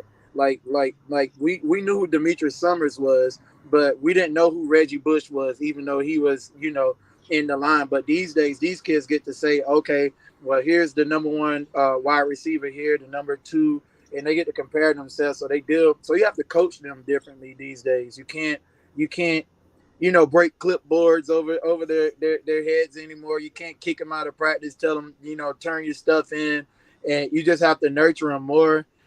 It's not that they're softer. It's not that we're in a weaker times. It's just in today's with how the world has evolved to, we also as mentors and coaches and people who are leaders, we have to learn how to adjust to the people and know our personnel, what we're dealing with. So that's one of the biggest things that I could see that's causing a lot of issues between the old style coaches and the new age coaches. I hear you, man. Great insight there, and really appreciate your perspective. I want to, as we continue to kind of work back, let's go with what's going on right now in college sports. Big issue is name, image, likeness, and transfer portal. How does a guy like yourself see those kinds of issues? Well, I mean, I can't lie. I wish it was around when I played. I would have had a couple of extra dollars to help my mom out, so she didn't have to work as hard as she did while me and my brother was playing college ball. But I think I like it. I like it because I think it's like I said, an opportunity when you think of some of these these athletes. You don't know what type of home of upbringing that they're coming from. You might have like Ike Crawford. If you remember, Ike Crawford was one of the best long snappers, I would say, in a while. He came from a great Orlando home where Shaquille O'Neal was like his neighbor. Then you have someone like myself or like a Troy Williamson or different, us coming from a lot of more difficult situations to where we had to work a little bit harder, and we wanted to work in college to help our families back home. So this opens up the gate for some of those players who are from those unfortunate situations, and even some who aren't, that can really kind of just stand on their own. It teaches them a different ways of life. I just wish that the way that it was done, it was more evenly to all. Like no one player is getting this certain thing to where it was all brought into one pot and spread out over the team. So it still creates a team, a team thing. And, Right. and yeah, so that's one of the things. And the transfer portal, I would say I still wish it was around when I was around. I probably wouldn't even be liked as much, what I'm saying, as a Gamecock, because I know I probably would have jumped in the portal as soon as Coach Spurrier got there. I would have left, from our first meeting when he told me I wasn't playing quarterback anymore. So I probably would have left. But it's again an opportunity for that third string guy who's not getting any reps, and he wants to go and get on the field. He can transfer and without any punishment, or don't have to sit out a year and these different things anymore. But it's helping some players and it's hurting a lot of players. It's helping some schools and it's hurting a lot of schools.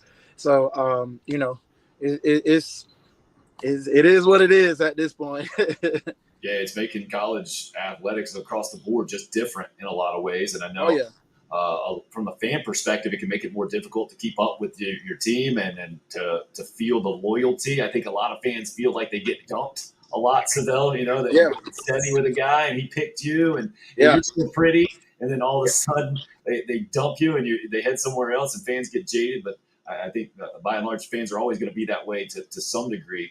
You mentioned that you were meeting with Steve Spurrier back in the day.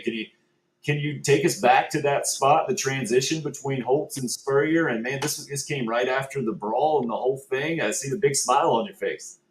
Well, I can't. Sometimes I keep quiet on a lot of that stuff because I know, I always would tell people, that blocks, that Block C of Carolina. Sometimes it means more to just to tell certain stories and things that probably at all shouldn't be, be talked about. I get it. But yeah, but that transition was rough. It was rough for a lot of players. I think it led a lot of players to a bad space, and then it was very uncomfortable at first for a lot of players. To go from someone like Lou Holtz that was all about changing the culture, and seeing a lot of troubled athletes and trying to do as much as he can to change that culture to someone like, okay, win now or get gone type mentality. So it was tough. And then for me, being the starting quarterback during that brawl and finally getting an opportunity after backing up Dondrell Pinkins to step into that starting role, I was waiting for that opportunity, and to not even get an opportunity to compete for that job or to go into spring as QB1, as they say now. It was kind of tough. It was real tough, not understanding why every time I see people or meet people, they say, I don't understand why he moves you. Well, I don't either. But it was move or transfer. It was first time I'm meeting a coach that who is a legend, and the first conversation is, hey man, we're moving you. And that happened throughout the rest of my career. Like, a lot of people say I was such an unselfish player, but it was like I honestly didn't have a choice. I never asked to play defense. I never asked to play defense. I never really tackled people. So, to go from being the starting quarterback one week to being the starting safety the next week against the national champions, I didn't ask for that. I didn't ask to cover Percy Harvin's one man-to-man every play and get embarrassed, on national TV. But I had no other choice. Like, they told me they didn't have a spot for me on offense anymore. Like, I'm like, what you mean you don't have a spot for me? That's how that went. So, it wasn't a good transition. Like, it really made me have a whole lot of animosity towards the program and the school, and which I think kind of hurt me as far as where I stand with the program. Like, you'll never see a 1-3 jersey or a 1-3 picture at any part of the stadium or anything like that, because I never was a team captain, but was a starter all 4 years. So it's like those things that are still there, but I just feel like that transition was not. It was definitely hurtful to me, but it hurt a lot of players. But we made it through. I think that was the foundation, the ground laying, and we just took it on the chin and kept going. Well, speaking of that, do you take any pride in knowing that Steve Spurrier kind of gave you credit for changing his mind about the quarterback position? And I don't know if there's a Connor Shaw without Syvelle Newton back there teaching him how important it was to be able to run the football as a quarterback. Well, I mean, like I said, if he gave me an opportunity from the start, especially with the way he taught football, the understanding, going from, the confusion playing quarterback for Coach Holtz, not Skip. Skip was oh my God, Skip was he was such a great coach. Skip Holtz was. I wish he was given more of the full key to run the offense. I think we would have had so much success with the talent that we had during those years. But going from Coach Holtz to Steve Spurrier and the way they actually made the game so simple, like that was like the first time I really learned football. First time I really learned how to read coverages clearly. I made the game so clear for me and Blake. We talked about it all the time. Like, man, like this is okay. Why, linebacker move here, throw here, but it was so simple, and I didn't get that opportunity to go in, like I said, and make and play. But when I did, it was actually because it was a joke. It was a joke during practice, and I tell the story all the time, and most people, they laugh and they be like, ha ha ha, whatever, dude. But it's the truth. Like, I mean, you can reach out to Spurrier Jr. or Spurrier himself. Like, we was getting ready to play against the University of Kentucky, the Wildcats, and we were in practice. Blake couldn't make a throw. None of the quarterbacks could make throws. And then Coach Spurrier, he said, "Hey, Syvelle, get in here. Let's see what you can do." And I was like, what you mean? I haven't thrown the ball since you got here. So I got in at quarterback, and I jumped right back into it. I called the play, got in, ran it, and next thing you know, we come out to practice the next day playing against Kentucky. They throw in a formation that's called Wildcats. It's called Wildcat, and then it was where I would start it wide receiver, motion the quarterback, motion the running back. You pull up the game tape, is there. And then the next game was Vanderbilt. Where I threw for 2 touchdowns, and of course diving into the touchdown where I ruptured my Achilles. That was where that formation really started. No other team had ever did it before. No other team had a player that motion to quarterback, motion to this, and then Arkansas started to do it. Ronnie Brown and Cadillac, Cadillac Williams and Ricky Williams, they started to do it with the Dolphins. They started putting it on the Madden game and started doing all kind of things with it. But that's basically how that started, and to where Coach Spurrier changed his mind. And then next year, Blake was having some troubles and things like that. Then he put me back at quarterback again. I was having a decent season at receiver starting out, but then I ended up being a starting quarterback for the next 6 games, and we got some good wins. We took some tough losses. The number 2 Auburn, had Tennessee beat, gave up one play down the sideline on 4th and 8.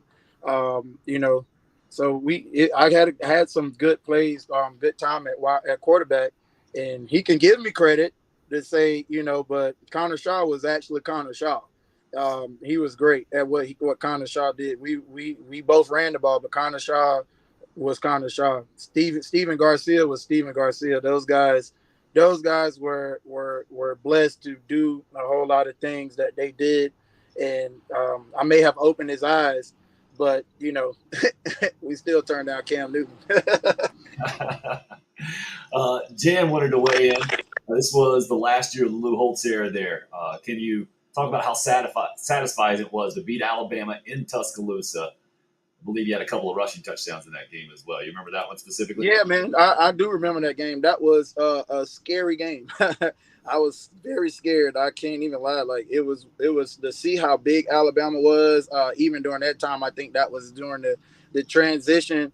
The transition with Alabama and that defense that they had with D'Amico Ryans and Roman Harper and all those guys that went on to have great successful NFL years. Man, I was scared. Like when Dondrell ankle was hurting, I was like, bro, don't you come out this game.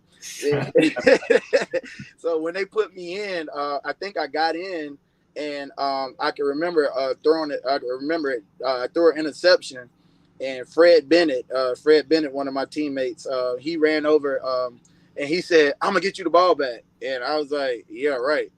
And the next play, he went out, got an interception. He brought me the ball, said, "I told y'all I'll get it back." And then I went on and I had 2 rushing touchdowns after that, and we beat them down there. So everybody say Steven Garcia was the only person to beat Alabama, but they don't quite remember that I did it first.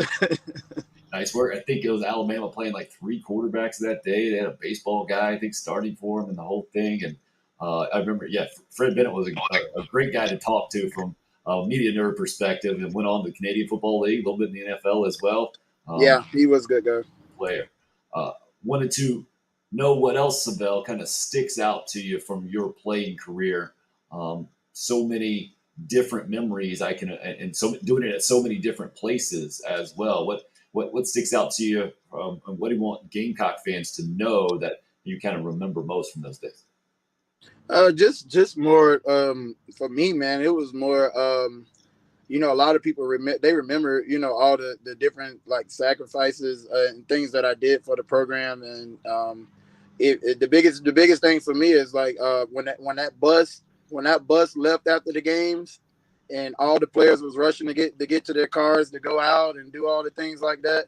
I missed that bus every home game. I stayed out after and signed everything that needed to be signed to the last person left.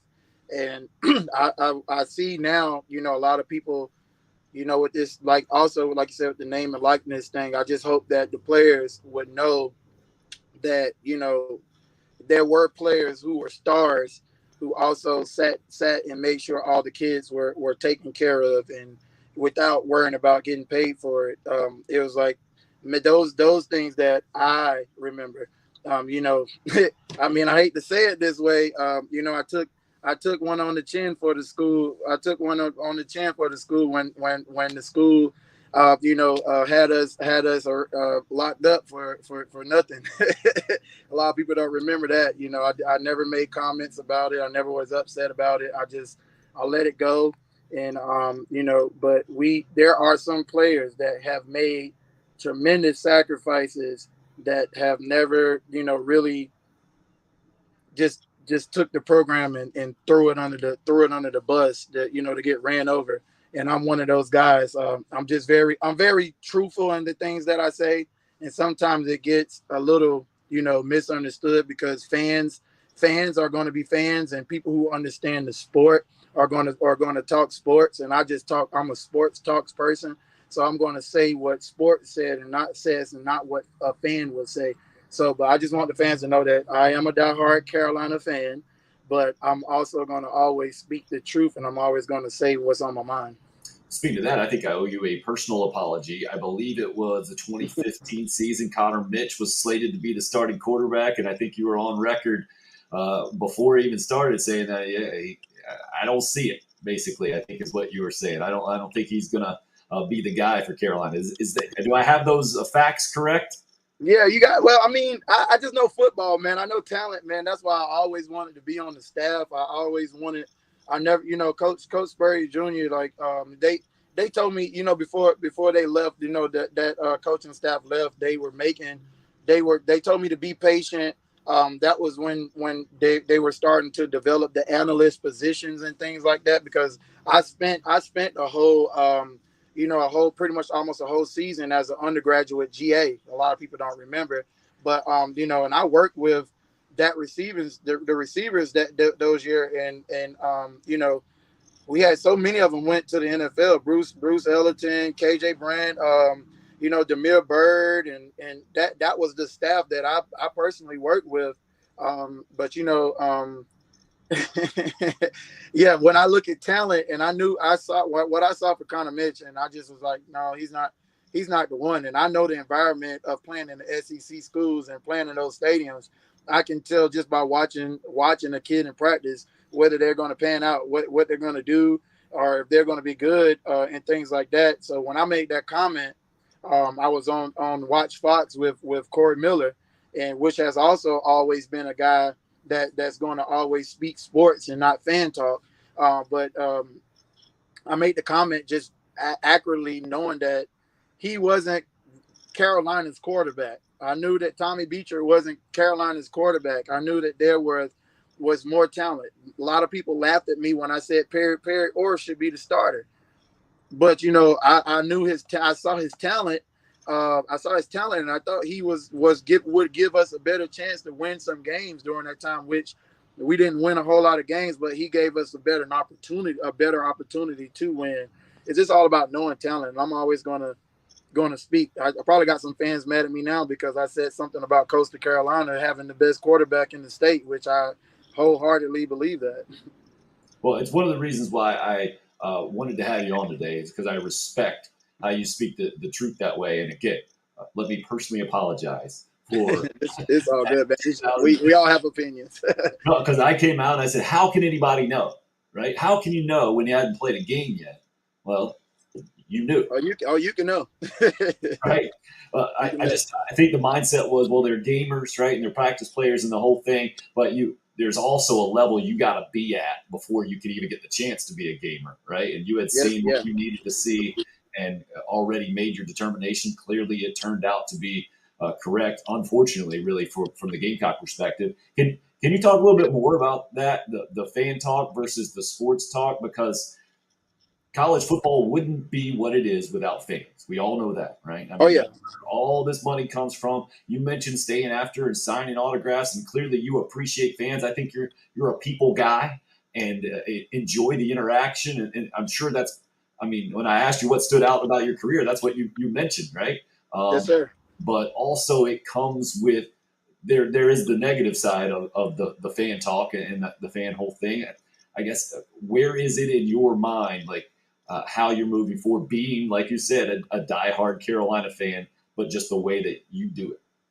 Well, I mean, it's like, we've all put on the uniform, and we've did the 5 a.m. the 4 o'clock wake ups and the 5 a.m. runs and the lifts right after, then class after that, then leave class, go to meetings, watch film. Leave film, got to be on the practice field. Leave practice field, you got to go watch a little bit more film. Then leave there, you got to eat. Still got to go to study hall. We all did that.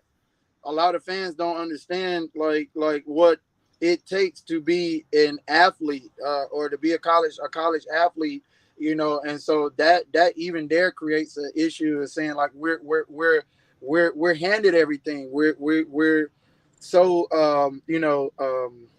how I don't know the word. Would be the right way to put it? Privileged, maybe? Privileged. We're so privileged, but it's more like no, we're not privileged. It's It's not even a 9 to 5. It's almost working nurse hours or working. We're working, and that's a hard job to do. And you think about what the players have to go through to get to a place to where they even can offer an opinion, or someone like myself who ruptured Achilles and had like some lot of different injuries, or to have a fractured pelvic bone at the end of my career and not even get it looked at and get to the combine and then find out that it's fractured. So a lot of those things, and to go through that, to have an opinion about it. So when I start talking sports, or I start saying like, hey, this isn't a good matchup for us, or Georgia is a team that we are not going to beat this year. A lot of fans, that's how it was last year. To see how good Georgia was, I mean, let's be honest. Did we have a chance? No, we didn't. But so if I'm saying like, if that's what my comments are, people should respect the fact that we're talking sports. We're looking at two teams that line up against each other, and yes, we want our team to win. But we also want to say like, hey, this team right here is not going to get beat, and respect the fact that we're saying that. Respect the fact that I think that Grayson McCall is the best quarterback in the state right now. Why? Because he has proven it. Over his career at Coastal Carolina. I think Spencer is about to do some crazy things at Carolina, but he has to prove it.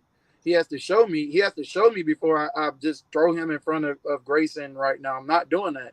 So, my opinion sticks, and it's not. Sometimes it's facts. So when we're talking sports, a lot of time it gets confused with the fans. The fans are going to say, "I can't believe he said that about Carolina. I can't believe that he was a person that I cheered for, and now he wanted." No, that's not what it is. We're just talking sports. We love sports. A lot of NFL players, they retire, they go into broadcasting. They're not always. They're going to pick some of the teams that wrote them $1 million checks. and things like that because they're talking sports. Otherwise, they ESPN, Fox Sports, or ABC, and all these different CBS, they're not going to hire these guys. So that's why we have to, in your field and the things that I do also with when I was with Watch Fox, we have to talk sports, or no one wants to really listen to what we're offering if we just fan talk. Yeah, and as you say, fan talking, I equate it more to cheerleading, if that makes sense too. It is. It's Like, true. cheerleaders are always positive and the whole thing. Whereas there are a lot of fans at Williams-Brice Stadium. If you ever sat up there, they're not always positive, right? They don't know nothing. They don't even know nothing about. Half of them don't even know what a first down is. But it's just because Carolina's playing, or my dad went to that school, or I can't believe that we're playing against Clemson. I can't wait to play. That's all they want to do is beat Clemson. But that's fan talk, and we have people that are really into the game of football, and we want to talk. We want to talk football, and we don't want to talk like anything about just Carolina. I love Carolina. I wish Carolina could really make it to the college playoffs and do something different. But when we're talking about the run that Clemson had, I mean, like, come on, put some respect on Dabo. You know what I'm saying? Like he's a human being. Like give those players some respect for what they have been able to do, because when we were cutting their tail for 5 years straight, like they gave us respect. I mean, a little bit of respect. So we have to we have to do the same and not just be so, oh, it's Garnet and Black. We're not hurting Garnet and Black. We're just talking the game of football, the pigskin that goes between the lines, that goes from one direction to the other direction, trying to make it into the touchdown to get points, to win a game. That's what we're talking. Well, if you don't mind, I'd love to talk a little bit more about that with you as it pertains to Carolina specifically moving forward in 2022. You brought up Spencer Rattler. Obviously, a lot of fans are pumped. He has done things on the field, right? He did win a Big 12 championship, but he also got replaced. And I think that's the honest sports conversation, right? Those are the facts. And what Grayson McCall's done at Coastal Carolina, like you mentioned, just remarkable. And I understand why you would rank him above Spencer Rattler right now. I think that's the only logical way you could do it going into this season. Now, what's going to happen this year, we got no idea. But what do you see from the Carolina offensive perspective, with Marcus Satterfield having been there a year, with the limited production that they had last year, but then you saw a bowl game where they went pretty nuts and scored some points and had Jaheim Bell running up and down the field and the whole thing. I see another big smile from you over there. Well, I mean, I think, I mean, when you say a player lost his job. I mean, players lose their job. I lost my job and shouldn't have lost my job, but players lose their jobs all the time, and it's just one of those things that we, like, a coach may be making a decision, that's best for the team at that moment. It doesn't mean that the quarterback that took his position was the better quarterback, but it also does mean that the coach made a better decision to help the team. And neither one of those guys are at Oklahoma anymore. Right. So, I think both of those guys showed that they can win college football games. Spencer Rattler definitely showed by winning the Big 12 championship, and all the things that he did there. I think our offense has a real good chance last year. I'm at this year because I'm looking at the receiving core. I think we have more receivers that can make plays this year. I'm looking at the running back room. I love the things that Juju can do in and out the box. To see what the transfer did at Wake Forest, and to see how he made a lot of plays for Wake Forest to bring that to the team. And having an experienced offensive line. I mean, Eric Douglas, to anchor that line that's been there for 3 years, that's a smart. He's a smart guy. That to have those guys come back and we be at full force with great tight ends. We got two to 3 or 4 great tight ends. I mean, like, it's crazy.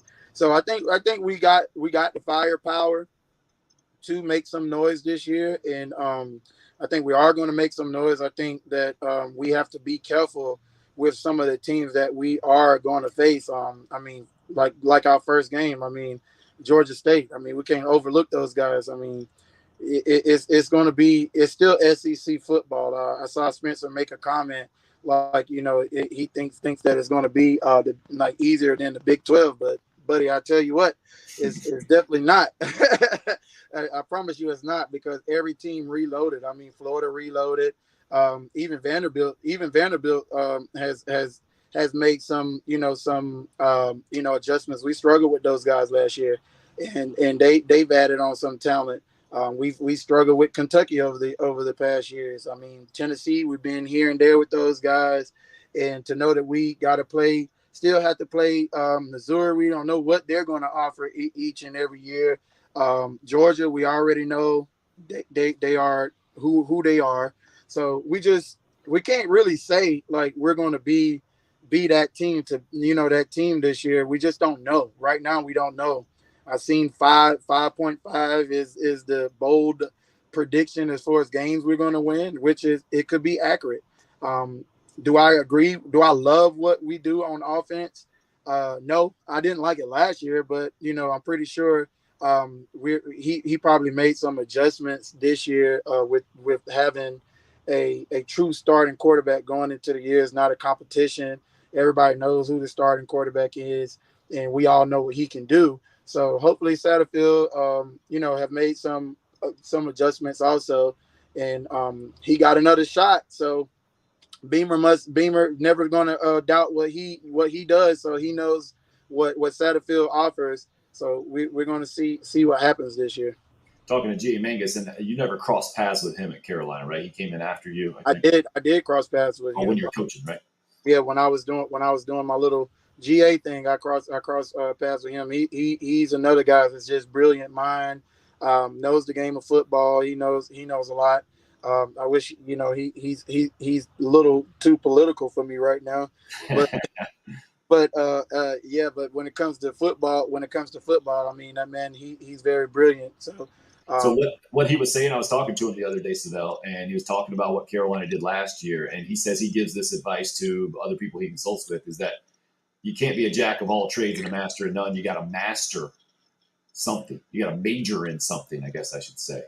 And that makes a lot of sense. I mean, like with that, I said that makes a lot of sense, because I think what he was basically trying to say is like we had a stable of running backs. We had a running back returning last year that pretty much led the whole conference in rushing.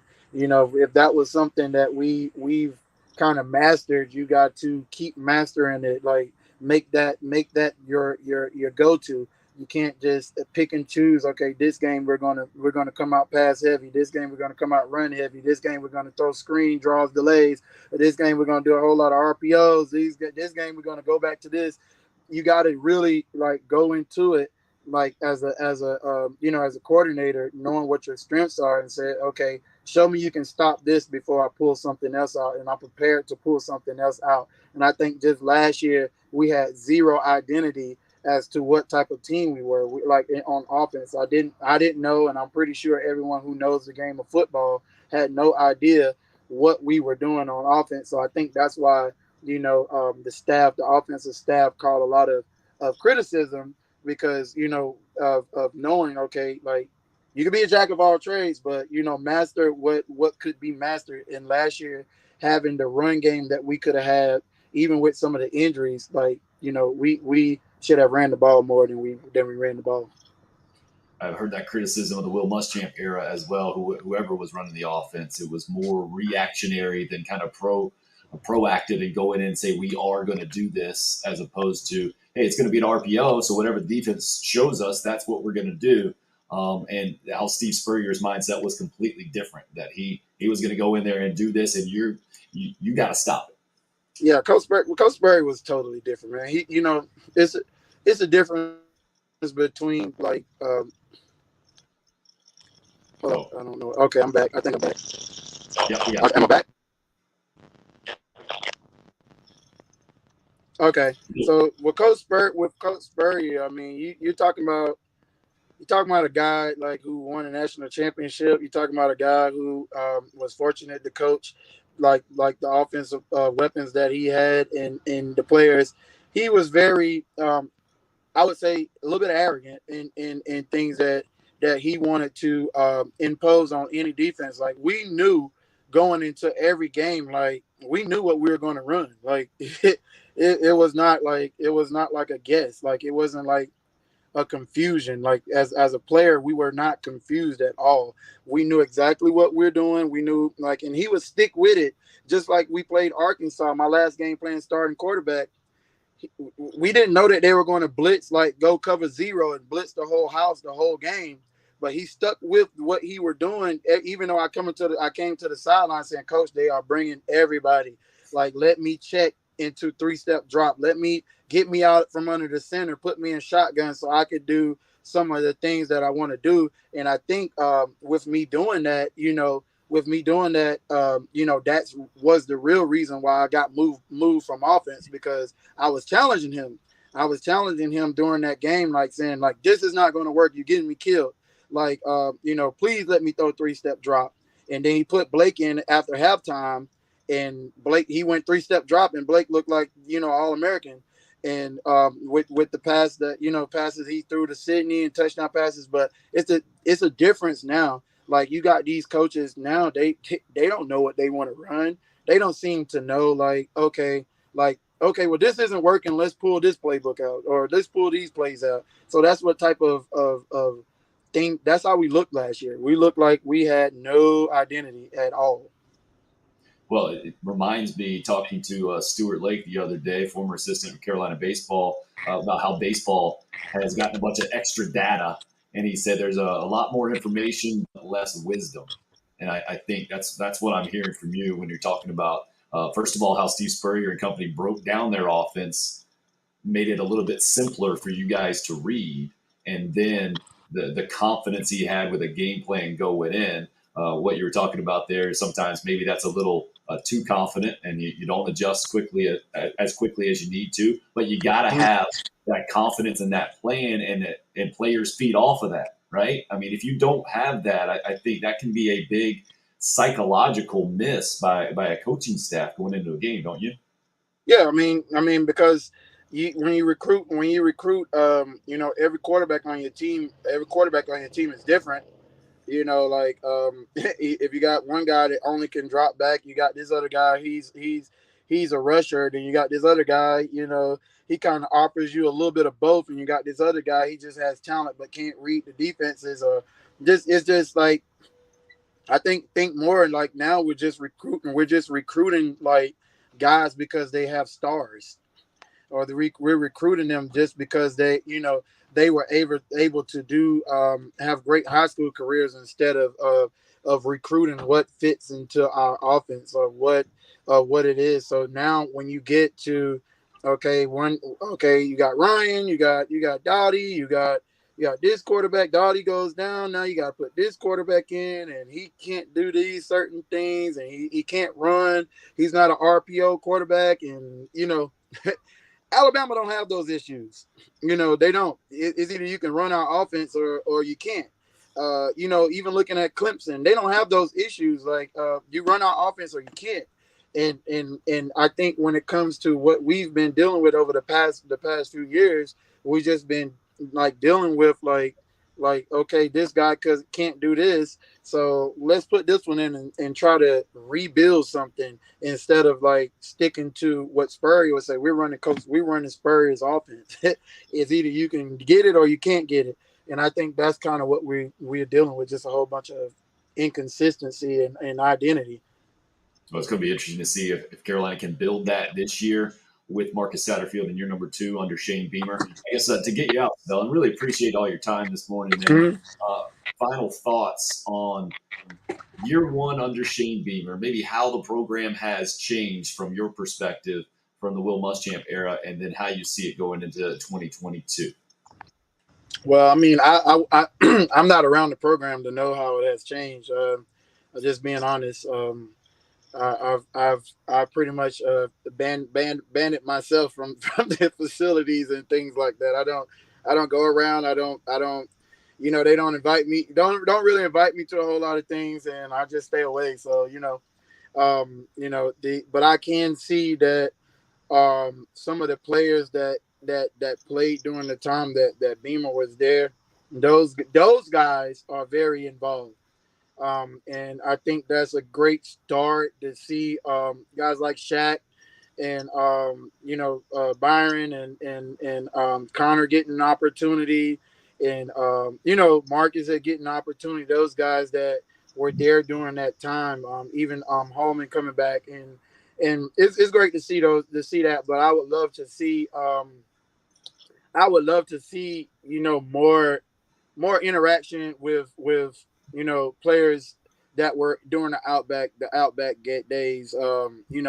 Of course, Ryan Brewer and those guys. Those in-house guys. They have their stances and things in their stamps inside the programs and things like that. But it's a whole era of Carolina football that's missing. That's missing from what's going on. We never wore Under Armour, so you're not going to see too much of the guys who had to struggle through the Russell era, and the the Reebok cleats and the beat up era. So you're not going to see us anywhere at the stadium and things like that. But it's a whole era of football players, and I think it's like it's almost like if you didn't play in the NFL, you didn't do anything in Carolina, and and I think that is a major issue that because I didn't play in the NFL, but I did a lot at Carolina, but at the end of the day, I think that the program still needs some more like to get more other players involved, because right now, I mean, there's an alumni association going on, but a lot of people don't want to be dealing with the alumni association. So we'll form another one. We can form another player alumni association that we don't have to deal with the one that's in charge now. We might not be stamped as far as that, but that's probably on coming down the tube soon. Because a lot of players want to be involved, but we don't know how to be involved. We want to go back and play in games and things like that, but we don't want to have to. I don't know. I stay away. I stick with BU4U and work on what I'm doing and pushing my mission. And if anybody reach out and want to help do what I'm help be a part of what I'm doing, that's perfect. But as far as like Carolina, they don't pay my bills. I left Carolina with medical bills. So I could care. I love my school, but I can kind of really just kind of care less a lot of times as far as like what kind of culture changing that these coaches are doing, because it doesn't benefit everyone. It only benefit a handful of people. RL says, truth hurts and pain spurs growth, and then asks, do you feel that way from just the university or the Carolina fans as well? So oh, man, the fans are, man, Carolina fans are always going to be Carolina fans. I mean, we have like probably the best, one of the best fan bases in college sports. Like loyal, very, going to show up. We saw that during the old 11 days where the fans still packed the stadium. So Carolina fans have always been great. They're going to always remain to be, very supportive, even though it hurts. So the fan base is going to always be great.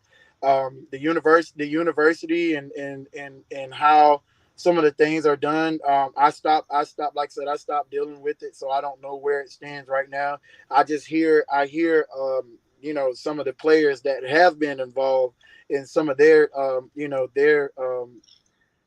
disgruntled or displeasures with how some things are. I mean, and I just do what I always do. I smile, man, and I just keep going and knowing that life is not about a game, or it isn't about sports. Is more to life than sports. So that's why I don't go to games. I don't go to the games. Like I'm not calling asking for a ticket. I'm not looking for a sideline pass. I'm not doing any of those things anymore. I just support my school from where I am on my television and keep it moving. Sometimes I watch the game on my phone. Well, appreciate you using that phone to join us, especially as long as you did today, man. I see the shirt right there says "Pray, Pray," and I know Yeah. that's part of your business and how you're helping others right now. And really appreciate you doing that, helping others, trying to make the world a better place. And I wish you the best of luck moving forward. Love to have you on back again soon. Anytime, man. I'm available to to you. You've always been great, and just anybody who's doing. We are. It take 10 seconds out of your time. I mean, right now I'm actually doing something for my brother. I'm inside of a van. I'm in between Myrtle Beach and Charleston right now doing something for my brother, and I pulled over on the side in the parking lot just to do this, and it's you reached out to me, so why not honor it? And that's just what type of person I am, and I wish more people would be more like that. And I think that would start to change even the culture outside of just being on the grounds at William Bryce and at the practice facilities and things like that. We just have to be more involved and to be more positive about things in life. Amen to that, Syvelle. Great message to get out on, man. Really appreciate it, and we'll do it again soon. All right, man. Thanks for having me. Syvelle Newton. Wow, great stuff, and so nuanced and educated, really, his perspective, because he's been there. He's been through it all in multiple ways. Player, graduate assistant coach, now outside the program looking in. And he mentioned some personal struggles that he's been through and now trying to help others because of that. I hope you found some inspiration in that heading into your weekend this morning. And we'll certainly try to get Syvelle back on, not just from his Carolina perspective, just football perspective, right? He sees something, he's going to say it. And that's what I really appreciate and want to cultivate here on the program in a respectful way, right? That was kind of his point at the end, is to realize that it's still coming from a respectful place. He's not disrespecting Spencer Rattler because he's not putting him as number one quarterback in the state. He just has that much more respect for Grayson McCall and what he's done at Coastal Carolina. And it's that simple. Even if you're a Gamecock fan, and you don't like that necessarily, or you want to cheer more for Spencer Rattler, that's totally fine. I think Syvelle's point is, hey man, that's just what it has been. And that is in a lot of ways where I come from when it comes to evaluating sports stuff in general. And also towards the end there, where Syvelle was just mentioning respect and trying to make things better. Anthony, appreciate that. It says, great show today. Happy Mother's Day to all the mothers and have a safe weekend. Absolutely, especially to my mom, Sarah Hill, out there, who's a little bit under the weather. I won't be hanging out with her on Sunday because of it, but I hope you know, Mom, that I love you, and hope all you mothers out there will be able to, if not be around your family, feel the love on Mother's Day, especially. I'm feeling the love from you guys in week number 1 here on the program. Really appreciate you being a part of Tim Hill Unrestricted Free Agent week number 1. Now, in the books.